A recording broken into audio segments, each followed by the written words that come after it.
Chapitre 46 Bani Qaynuqa. Depuis longtemps, il était devenu évident que les Juifs ne se considéraient pas comme liés par le pacte conclu avec le prophète et que la plupart d'entre eux préféraient les idolâtres païens aux adorateurs musulmans du Dieu unique. Tout en affirmant qu'il se trouvait parmi les Juifs des individus pieux et vertueux, les révélations apportaient de nombreuses mises en garde contre la majorité d'entre eux, dont il était recommandé au prophète et à ses disciples de se défier. Ils feront tout leur possible pour vous ruiner et ils aiment vous causer des difficultés. Leur haine transparaît dans ce qui sort de leur bouche et ce que leur poitrine recèle est pire encore, selon le verset coranique.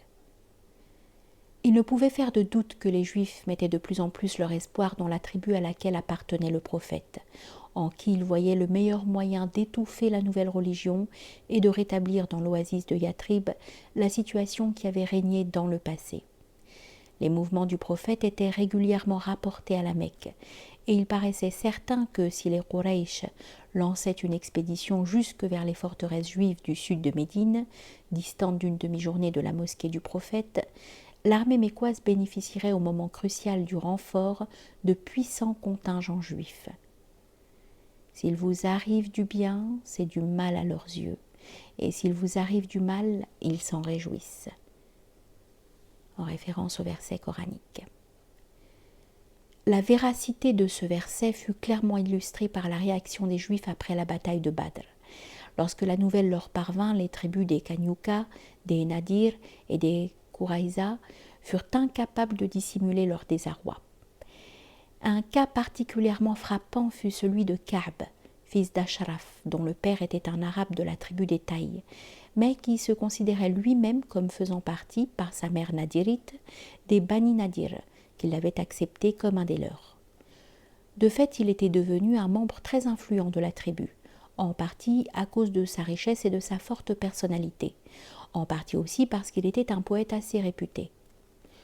Lorsqu'il reçut les nouvelles rapportées par Zaïd et Abdallah, et qu'il apprit le nom de tous les grands hommes qurayshites qui avaient été tués, il s'exclama « Par Dieu, s'il est vrai que Muhammad a tué ces hommes, l'intérieur de la terre est alors meilleur que son extérieur. » Et lorsqu'il eut reçu confirmation de ces nouvelles, il quitta immédiatement l'oasis avant que le prophète y revienne. Puis il se rendit à la Mecque où il composa une complainte en l'honneur d'Abu Jahl, de Utba, de Shaïba et d'autres morts.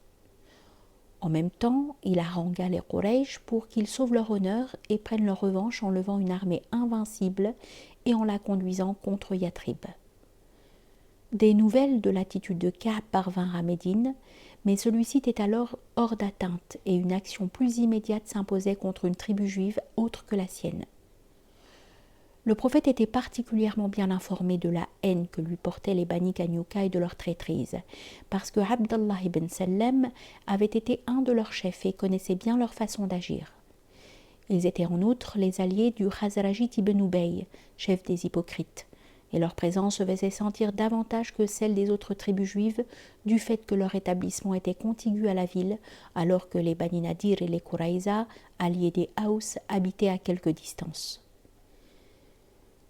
Le prophète avait récemment reçu l'ordre suivant. « Si tu crains d'être trahi par un peuple, renvoie-leur leur pacte. En vérité, Dieu n'aime pas les traîtres. S'ils penchent vers la paix, penche vers elle toi aussi, et mets ta confiance en Dieu. » Il n'avait donc pas l'intention de prendre des mesures draconiennes s'il pouvait l'éviter, et l'une des premières choses qu'il fit après son retour de Badr fut d'aller trouver les Bani Qaynuqa sur leur place de marché au sud de Médine. Peut-être la considération du miracle qui s'était produit à Badr allait-elle provoquer quelques changements dans leurs sentiments. Toujours est-il que le prophète les admonesta, afin qu'ils n'attirent pas sur eux-mêmes la colère de Dieu qui venait de tomber sur Quraysh. « Ô Muhammad, répondirent-ils, ne te laisse pas abuser par cette bataille, car elle a eu lieu contre des gens qui n'avaient aucune connaissance de la guerre, et c'est pourquoi tu as pu les vaincre. Mais par Dieu, si nous te faisons la guerre, tu sauras que nous sommes des adversaires redoutables. » Le prophète se retira alors et ils s'imaginèrent sur le moment qu'ils avaient triomphé. Quelques jours plus tard, sur la même place du marché, il se produisit un incident qui fit monter la tension à son paroxysme. Une musulmane qui était venue vendre ou échanger quelques marchandises fut grossièrement insultée par un des orfèvres juifs. Un auxiliaire qui se trouvait là lui vint en aide et il s'ensuivit un combat dans lequel l'offenseur fut tué. Sur quoi, les juifs se jetèrent sur le musulman et le tuèrent.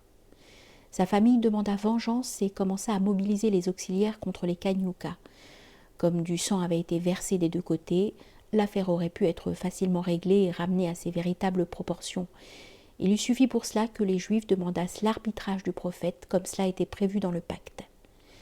Ils dédaignèrent cependant d'agir ainsi, et décidant que l'heure était venue de donner une leçon aux intrus, ils firent demander du renfort à leurs deux anciens alliés de Khazraj, Ibn Ubay et Ubada ibn Samit, pendant qu'eux-mêmes se retiraient temporairement, pensait-il, dans leur forteresse puissante et bien approvisionnée. Ils étaient capables de mettre sur pied une armée de 700 hommes, soit un effectif plus que du double de celui de l'armée musulmane à Badr.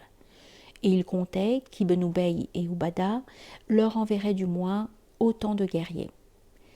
Lorsque ceux-ci apparaîtraient, ils pourraient sortir de leur forteresse et montrer au prophète que leurs récentes menaces n'étaient pas de vaines paroles. En fait, cependant, ces menaces avaient signé leur propre condamnation. En l'espace de quelques heures, ils se trouvèrent, à leur grande stupéfaction, cernés et bloqués de tous côtés par une armée plus nombreuse que la leur et qui leur demandait de se rendre sans condition. Ibn Ubay alla se concerter avec Ubada, mais ce dernier soutint fermement qu'aucun traité plus ancien ne pouvait être invoqué à l'encontre du pacte d'alliance conclu avec les musulmans, et il renonça à soutenir la cause des Kaynuka. Si Ibn Ubay de son côté n'était pas homme à vouloir couper soudainement les liens d'alliance qu'il avait personnellement contribué à tisser avec cette puissante tribu, il lui était pourtant impossible de ne pas voir l'attachement que la plupart des habitants de la cité vouaient à la personne du prophète. Trop souvent, lui-même avait dû goûter l'amertume de voir l'allégeance que lui portaient jadis ses concitoyens s'effacer devant une autre allégeance beaucoup plus forte. 2 années plus tôt, il aurait pu, avec l'aide des assiégés, briser le blocus d'une armée plus importante. Mais aujourd'hui, il savait qu'une fois l'initiative prise par le prophète, il était impuissant à la contrecarrer. C'est ainsi que les Banu Kanyuka attendirent en vain à l'abri de leurs murailles et que leurs espoirs s'évanouirent peu à peu, se transformant en désespoir à mesure que les jours passaient et qu'aucun secours n'apparaissait à l'horizon. Ils tinrent bon pendant 2 semaines, après quoi ils se rendirent sans condition. Ibn Ubay alla trouver le prophète dans le camp et l'adjura en ces termes. « Ô Muhammad, traite bien mes confédérés. » Le prophète lui fit signe de s'en aller, et Ibn Ubay, ayant répété sa demande, il se détourna de lui. Ibn Ubay le saisit alors par sa cotte de maille à la hauteur du cou. Le visage du prophète s'assombrit de colère. « Lâche-moi » s'écria-t-il. « Par Dieu, je ne le ferai pas tant que tu ne m'auras pas promis de les bien traiter. 400 hommes sans armure et 300 avec armure, ils m'ont protégé des rouges et des noirs. Vas-tu donc les supprimer en un seul matin ? Je t'accorde leur vie, dit le prophète. Cependant, la révélation avait ordonné à propos de ceux qui auraient rompu les traités conclus avec lui, si tu l'emportes sur eux dans la guerre, fais-en un exemple afin de jeter la crainte chez ceux qui se tiennent derrière eux pour qu'ils prennent garde. Ayant décidé que les Banu Kanyuka auraient tous leurs biens confisqués et partiraient en exil, il désigna Ubada pour les escorter hors de l'oasis. Ils allèrent se réfugier dans une colonie juive avec laquelle ils avaient des liens de parenté et qui était située au nord-ouest de Médine, dans le Wadi al-Qura. Quelque temps plus tard, ses parents les aidèrent à s'installer en bordure de la Syrie. Les Bani Kaynuka étaient spécialisés dans la métallurgie. Aussi, les émigrants et les auxiliaires reçurent-ils en partage un riche lot d'armes et d'armures, après que le prophète eut reçu la part légale de butin, soit le 5e, attribué à lui-même et à son état théocratique.